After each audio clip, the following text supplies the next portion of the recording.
皆さんこんにちは、角鹿のりこうです。本日のテーマは春を代表するお花、菜の花ということで、早速本日の花材がこちら。はい、ということで改めまして本日のテーマ、花材がこちらの菜の花になりまして、これは昨日私が個人的に古柳の伝統的な生花という形で生けたお花になるんですけど、なんでこれご覧いただいてるかというとですね、こちらが昨日生けて撮影した菜の花になりまして、見比べてみていかがでしょうか。もうね、一晩経つだけで菜の花というのは太陽に向かってぐねっと曲がったり、茎の部分が5センチ、6センチぐらい伸びてくるんですよね。ですので本来のお生花の形ですと、もう少しこの辺開いた方がいいんですけど、今日はあえて上に伸びていく姿を皆さんに直接ご覧いただいた方が、そんなところが伝わるかなと思って、今このままご覧いただいてます。実はここの子はもっとぐねっと曲がってたんですけど、それだとお生花の形にならないので、少し開いてはいるんですけどね。ついでにせっかくなのでもう少しご覧いただくと、これインスタグラムでもすでにもう上がってるか後かわからないんですけど、そこでも多分説明書いてるかな。こんな感じでですね、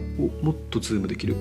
この足元の部分ご覧いただくと、花留めというのが一般的にはこういった剣山や、あとは流派さんによってはこういった七宝と呼ばれる花留め、またこのチャンネルでお生花をご紹介する際にしばしば登場しているこういった木の先を半分に割って Y 字状に作ったコミと呼ばれるもの、これも流派さんによってはまたぎなんて呼ばれるんですけど、この Y 字の部分に枝を挟み込んで生けていく、そうやって花を固定して生けていくアイテムというのがあるんですね。今日もこのテクニック使ってちょっとしたお花生けていこうかなと思ってるんですけど、ただですね、今日のこちらのお花、この花留め面白くないですか？これ実はですね、こんな感じでカニのオブジェなんですよね。すごい精巧に作られていて、昔の人の技術ってやっぱすごいなって思うんですけど、で古柳ではしばしばこういったカニやカメなんかを模した金属製のオブジェにですね、こんな感じで甲羅の部分やハサミに花を挟み込んで花を留める、ちゃんとそのために作られた花留めに当たるんですけど、こういったものが用いられるんですよね。剣山みたいに花がぐさっと刺さらないので、生けるときとっても技術が必要で難しい花留めにはなるんですけど、ただうまく生けれるとこういった金属のものが水の中に映らないので、中まで楽しめると言いますか、すごく足元がすっきりと見える、そんな効果が狙えると。ごめんなさい、ちょっと今風邪を久しぶりにひいていましてですね、今日しか撮影日がなかったのでちょっと鼻声でお見苦しいかもしれないんですけど、でこういった器に普通にシンプルに生けても綺麗なんですけど、今回私が生けたこちらの菜の花は広い口を持ついわゆる水盤という器に今ご紹介したカニの花留めを用いて、こっちはちょっと味付けといいますか雰囲気作りで小ガニを1個置いてるんですけど、で水の底に少し砂利を巻いて、あとこの器の下に敷いてある敷板、この敷板にすのこを使うことでかなり水を意識して生けてみています。ですのでこのお花を見て皆さんがどう感じていただけるかというのは人それぞれだと思うんですけど、私はこの時期川べりに黄色い絨毯のようにブワーッと咲き誇る菜の花をイメージして、このお花を見た方が春の小川を想起できるような、そんなイメージでこちらを生けてみました。ぜひ合わせてインスタグラムの方もご覧いただきたいんですけども、 YouTube でもこんな感じで皆さんにご覧いただけてよかったな。で菜の花のご紹介もう少ししておくと、実は菜の花というお花はなくてですね、アブラナ科アブラナ属の全ての花のことを総称して菜の花と呼ぶんですって。じゃあこのアブラナ科アブラナ属って何があるかっていうと、皆さんもパッとイメージしやすいのは白菜やキャベツ、あとはブロッコリーやザーサイなんかもそこに含まれるそうでして、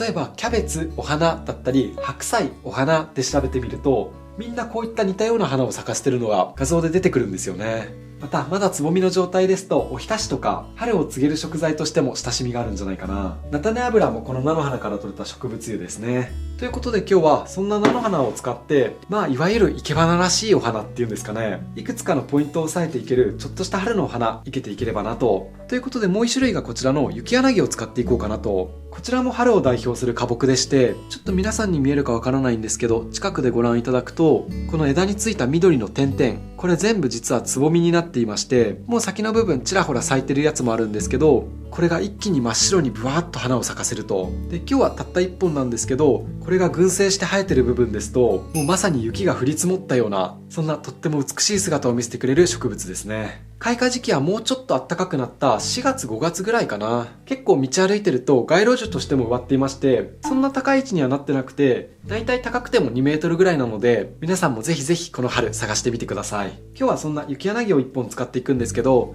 春の花木でしたら菜の花と合わせれば何でも春らしい雰囲気が出ますので、今日ご紹介するポイントテクニックを参考にお家でチャレンジしていただければなと。そして本日の器がこちら、私の生徒さんが作ってくれた陶器の花入れですね。こんな感じで緑色のオリベ油という釉薬がかかったいわゆるオリベ焼きと呼ばれる焼き物なんですけど、これが今日の春のお花にぴったし合うかなと思って選んでみました。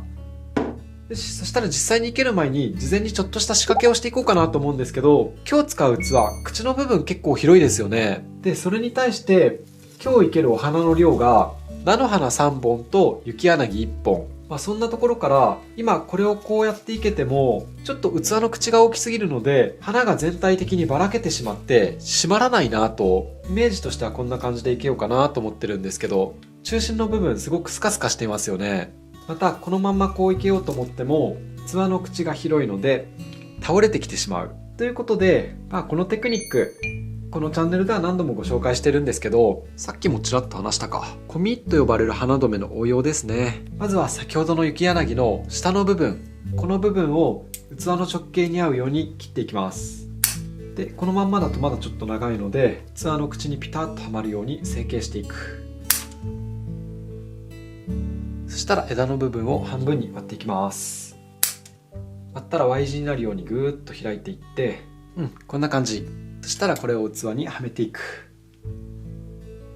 こんな感じで、今作ったこの Y 字の部分に植物をこんな感じで挟み込むことで、まず一つ目は先ほど倒れてしまったお花がスラッと立ち上がってくれるというのと、もう一つのメリットとして口の部分広かったのが先ほど開けた Y 字の穴に限定されるので、そこにお花を差し込んでいくことで必然的に口元が締まっていくと。これは出来上がったお花実際にご覧いただくとわかるんじゃないかなと思うので、早速ね、今開けた Y 字のところに実際にお花生けていきたいと思います。ということで、まずはこちらの雪柳を生けていく。まずは下の部分、細かい枝がたくさんついているので水に浸かってしまうこの部分は全てきれいに落としてしまいます。で、こんな感じで先端のきれいな部分だけ残して、これを先ほどのように少し伸びやかに生けていこうかな。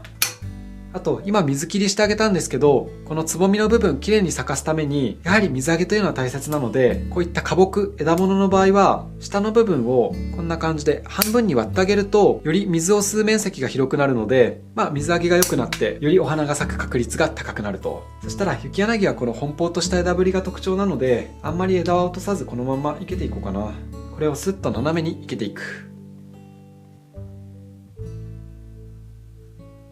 こんな感じかな。そしたら続いて菜の花を生けていく。で、1つ目のポイントがこの Y 字のテクニックを使うっていうところだったんですけど、2つ目のポイントが今回は主役を雪柳にしようと思うので、雪柳より低い位置に菜の花を生けていく。そうしてあげると自然界では桜とか枝物が高い位置にあって、チューリップとか菜の花というお花は枝物より低いので、自然の情景を素直に生けることができるんですよね。これが初心者の方の場合だと、菜の花なんて特にこんだけ長いので短く切るのがかわいそうというところで高く生けてしまうんですね。で、そうすると高い位置にある雪柳と喧嘩してしまって、どっちが主役かなっていうところが曖昧になってしまうので、もちろん菜の花を主役にして雪柳を下げるという方法もあるんですけど、今日は最初にお伝えしたように、シンプルにというか素直に自然の春っぽい情景をここに表現できればなと、そんな風に思っています。ということで、この菜の花も短く切っていく。1本目はこのぐらいかな。で、今落としたこの葉っぱの部分もとっても有効的で、ちょっと寂しいなと思ったら後からふわっと足すと中心部分がすごくボリュームが出るので、これはしっかりと取っておく。そしたらまずはこの花の部分を生けていきます。この辺り特に決まりがあるわけじゃないのでバランスを見つつ、ただ少し長さに変化を出すというのと、あと先ほど Y 字で開けた部分、穴がこちら側に寄ってるので、ここの部分をすっきり綺麗に見せるっていうのを意識するといいかもしれないですね。なのでこれもチロッと出てるので落としちゃいましょうか。こうするとよりこの空間が生きてくるんじゃないかな。そしたら最初にこちらの葉っぱの部分も生きておこうかな。これも適当な長さでいい位置で落としていく。で、これを中心部分にふわっと生けていくと。これが入ると口元に一気にボリュームが出るのが見て取れるかと思います。こんな感じかな。この後菜の花2本入れるので、その後様子を見つつ足していこうかな。そしたらあと2輪も同様に生けていく。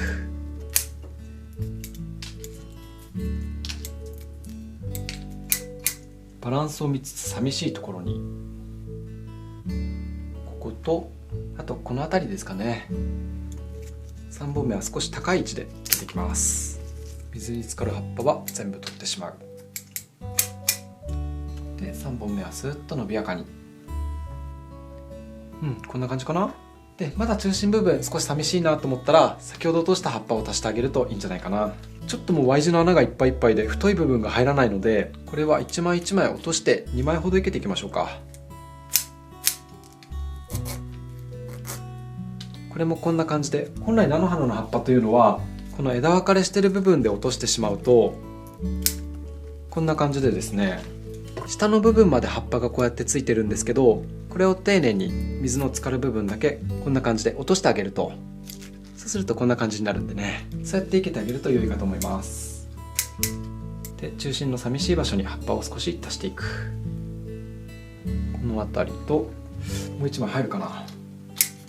できるだけここの空間を空けることを意識しながら最後1枚足していきます。こんな感じかな。この後正面から見て少し調整するかもしれないんですけど、これで2つのポイントで初心者の方でも簡単に生けられるような菜の花を使ったちょっとしたお花が出来上がりました。